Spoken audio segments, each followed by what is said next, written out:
Assalamualaikum warahmatullahi wabarakatuh. Selamat siang, Bapak Ibu guru hebat di Indonesia. Baiklah, hari ini kita akan mereview tugas ruang kolaborasi terkait modul 11 tentang ragam budaya Aceh. Aceh sangat kaya ragam budayanya. Nah, terkait ragam budaya di Aceh, ada pun beberapa pertanyaan dari LMS kita yang harus kita review. Untuk pertanyaan pertama, apakah kekuatan konteks kultural di daerah Anda yang sejalan dengan pemikiran Ki Hajar Dewantara? Nah, jawabannya, konteks sosiokultural di Aceh memiliki beberapa aspek yang sejalan dengan pemikiran Ki Hajar Dewantara. Berikut ini adalah beberapa kekuatan yang dimiliki masyarakat Aceh. Yang pertama, kepentingan terhadap pendidikan. Yang kedua, tradisi kebersamaan gotong royong yang kuat. Yang ketiga, penghargaan terhadap keberagaman. Dan yang keempat, budaya Islam yang kuat. Nah, mari kita bahas satu persatu. Untuk kepentingan terhadap pendidikan, penduduk Aceh memiliki kepedulian yang tinggi terhadap pendidikan. Pendidikan dianggap sebagai sarana untuk meningkatkan kualitas hidup dan masa depan generasi muda. Nah, untuk poin kedua, tradisi kebersamaan. Budaya Aceh memiliki tradisi kebersamaan dan gotong royong yang kuat. Memiliki semangat gotong royong, masyarakat Aceh dapat bekerja sama untuk mendukung pendidikan dan memastikan bahwa semua individu memiliki akses yang sama. Nah, untuk poin yang ketiga, penghargaan terhadap keberagaman. Aceh adalah daerah dengan keberagaman etnis, budaya, dan agama. Penduduk Aceh memiliki kesadaran akan pentingnya menghargai perbedaan dan mempromosikan kerukunan antar etnis dan antar budaya. Nah, poin selanjutnya, budaya Islam yang kuat dikenal di Aceh sebagai Serambi Mekah, memiliki tradisi Islam yang kuat dan menghargai nilai-nilai pendidikan dalam agama. Dalam konteks Aceh, implementasi pemikiran Ki Hajar Dewantara dapat membantu memperkuat pendidikan inklusif, toleransi antar agama dan antar budaya, serta kesetaraan gender. Berkolaborasi, koordinasi, dan musyawarah melibatkan aktor lokal, masyarakat, dan pemangku kepentingan dalam membangun sistem pendidikan yang merdeka di Aceh. Nah, selanjutnya untuk pertanyaan yang kedua, bagaimanakah pemikiran Ki Hajar Dewantara dapat dikontekstualkan sesuai dengan nilai-nilai luhur kearifan budaya daerah asal yang relevan menjadi penguatan karakter murid sebagai individu sekaligus sebagai anggota masyarakat pada konteks lokal sosial budaya di daerah Anda.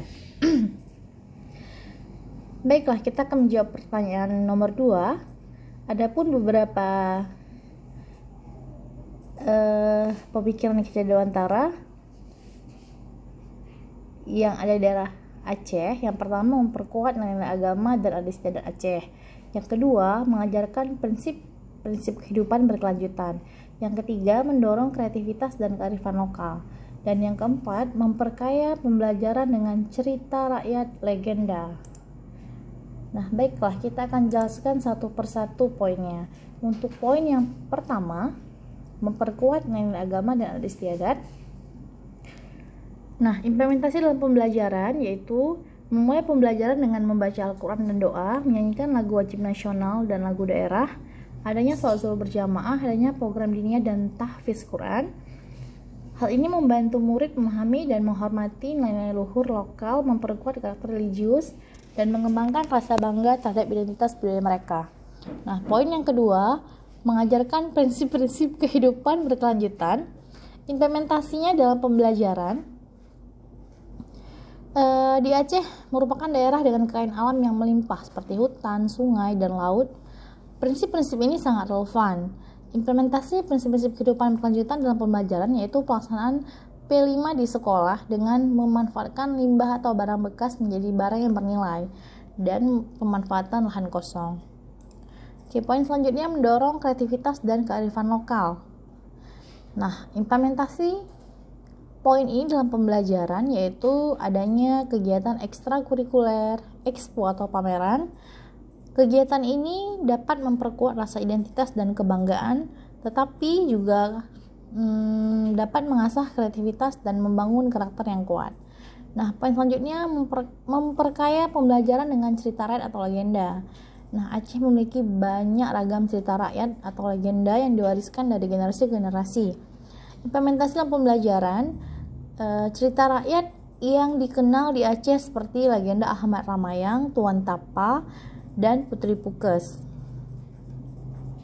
Baiklah, untuk pertanyaan selanjutnya, pertanyaan yang ketiga, kita baca dulu soalnya. Sepakati satu kekuatan pemikiran yang menebalkan laku murid di kelas atau di sekolah sesuai dengan konteks di daerah Anda yang dapat diterapkan.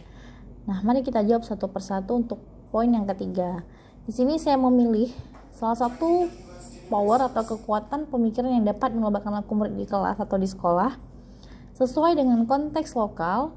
Di Aceh, saya mengambil kolaborasi. Nah, berikut beberapa cara penerapan kekuatan pemikiran kolaborasi dalam konteks lokal sosial di Aceh. Nah, yang pertama, pada pembelajaran berbasis proyek, mereka dapat bekerja dalam kelompok untuk mencapai tujuan yang diberikan, saling berbagi pengetahuan dan keterampilan, serta belajar dari pengalaman serta satu sama lain. Nah, yang kedua, melalui diskusi dan debat terbuka, guru dapat memfasilitasi diskusi yang inklusif, menghormati pendapat setiap murid, dan mendorong kerjasama dalam mencapai pemahaman yang lebih baik. Yang ketiga, kerja tim. Setiap siswa dapat bekerja dalam kelompok kecil untuk menyelesaikan tugas, memecahkan masalah, atau melakukan proyek. Nah, poin yang keempat, kegiatan ekstrakurikuler dan pelayanan masyarakat. Mengadakan kegiatan ekstrakurikuler dan pelayanan masyarakat seperti membersihkan lingkungan sekolah, menggalang dana untuk amal, atau mengadakan kegiatan kebersamaan dapat mempererat silaturahmi antara siswa dan masyarakat. Poin yang kelima, peningkatan kesadaran diri dan empati, yaitu mendorong murid-murid untuk meningkatkan kesadaran diri dan empati dapat membantu membangun kolaborasi yang lebih efektif. Baiklah, sekian review tugas kolaborasi kita hari ini. Jika ditanyakan, boleh kirim pertanyaan melalui email di bawah ini. Terima kasih. Assalamualaikum warahmatullahi wabarakatuh.